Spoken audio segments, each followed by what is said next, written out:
This is the IONIQ 5, take two, so to speak, version 2. Very briefly, I stand by the efficiency or range ratings that were evaluated in the initial video. I'll post them again here. In general, you might lose about 5 to 7% with the lift and the tires, and another 5 to 7% with the roof basket and the spare tire. So all in all, you might get maybe a 15% range reduction with all of these modifications. And of course, that's at high speeds, right? That's going 65, 70 miles per hour.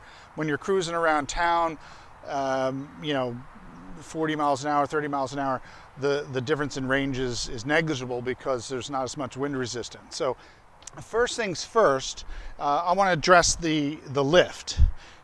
When we originally talked about, the car, the IONIQ 5 comes stock with about 6.5 inch ground clearance.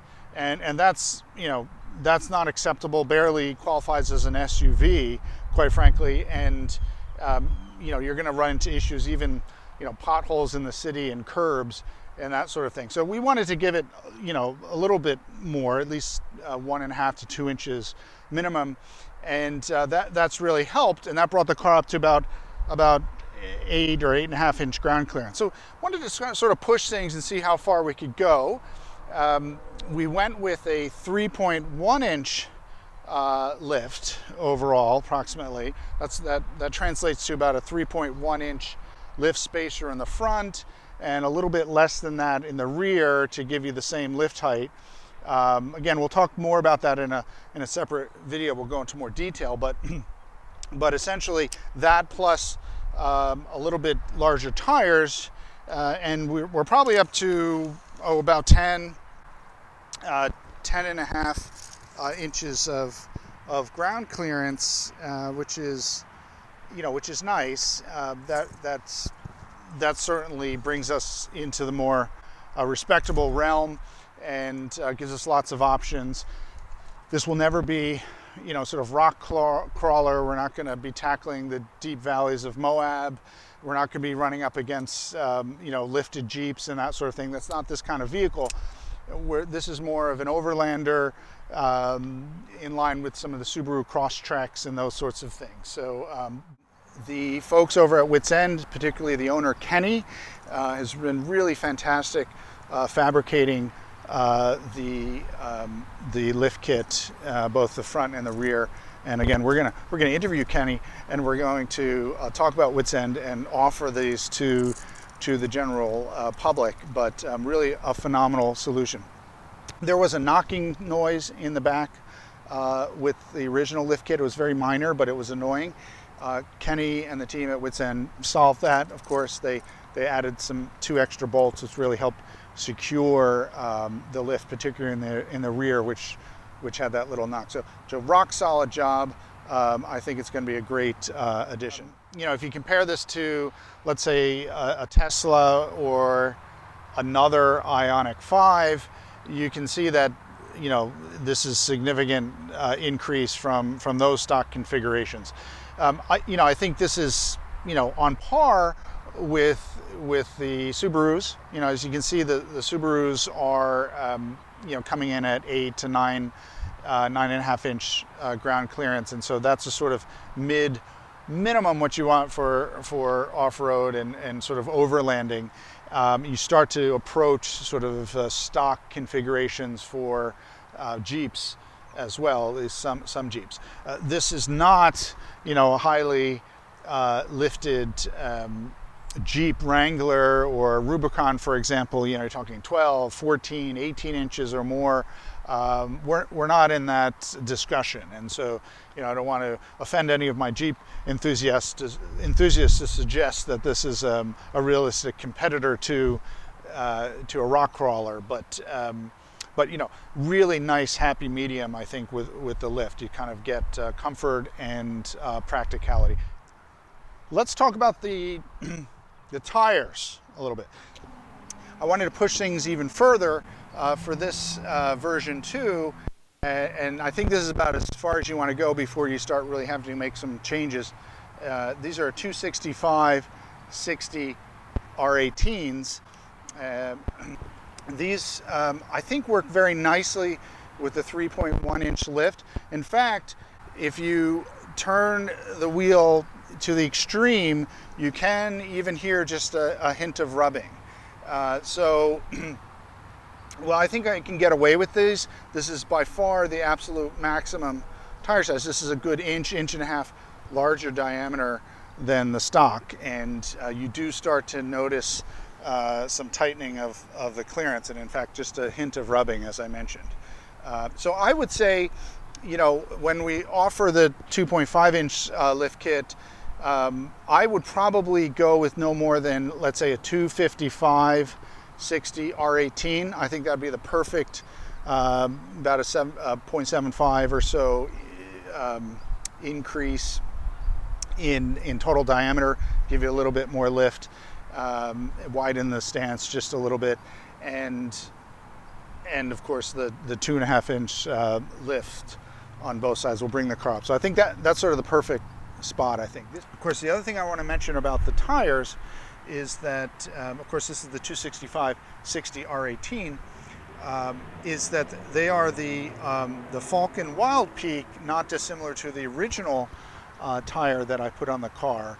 Although it's worth mentioning, there are two varieties to it. So the original tire I used was the Falken Wildpeak Trail, and this is the Falken Wildpeak AT3W.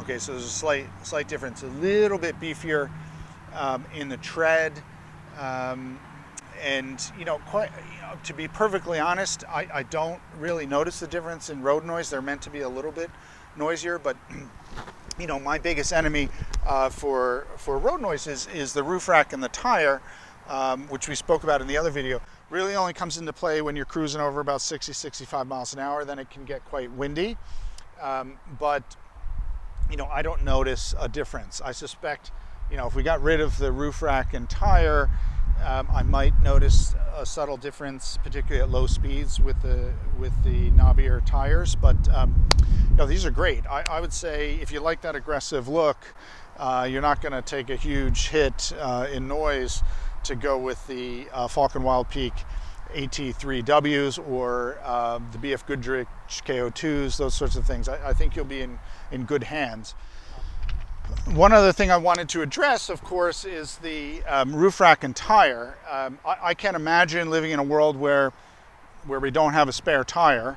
It's just unfathomable to me that car manufacturers are offering vehicles without spare tires these days. And certainly if you're going to be stuck out in the wilderness or off-road, you need a spare tire. So there's a few options, and we talked about this in the last video, but you can certainly just throw the spare in the trunk. You lose a bit of trunk space, but it's the simplest, easiest solution.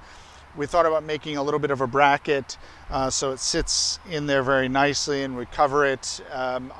Still tempting to consider that option. This has worked for me. The only disadvantage, of course, carrying a 70-pound tire off the roof, can be a little annoying in the rain and snow, but it's there, and if you're careful, you can get it down. I think the little bit of extra noise, can be a little bit annoying to partners, wives, husbands, girlfriends, that sort of thing, and it annoys me a little bit as well. If you're really cruising over 70 miles per hour and there's large gusts of wind. Not too horrible, as I said, and the range hit is only an additional 15 miles or so on a long trip, so that's not the big deal, but certainly that is an option. Putting in the trunk's an option. We also talked about a trailer, or sort of a tow hitch mount that swings down or swings out. That's a reasonable solution. It would block the backup camera, so you have to reposition that. You have to move the license plate. They shouldn't rattle too much because they do have mechanisms to keep them fairly tight. They're not super expensive, on the order of $500 to $1,000 for a really nice one. The other solution, which I'm toying with the folks at Wits End here in Baltimore, Kenny and I have discussed a few options. He's got an idea to maybe mount the tire here, and bear with me, there'll be, you know, sort of two brackets likely going from this portion of the trunk down to the bottom in two regions. So it's clamped down in 4 contact points, minimal, just likely 4 drill holes or even a high yield epoxy through the other side. Going to have to be reinforced with a little bit of an extra washer or a plate.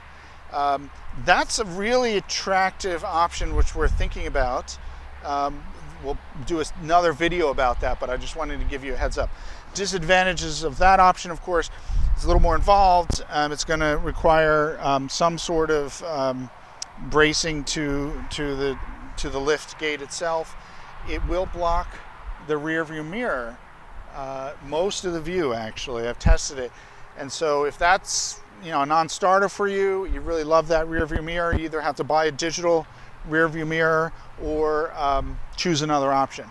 The fold down versions are low enough that they don't block your rear view mirror. So as I said, there's about 4 different options. I think they all have pros or cons. We'll address that in another video. I think that's going to be a fun little project and kind of cool, but this works for now.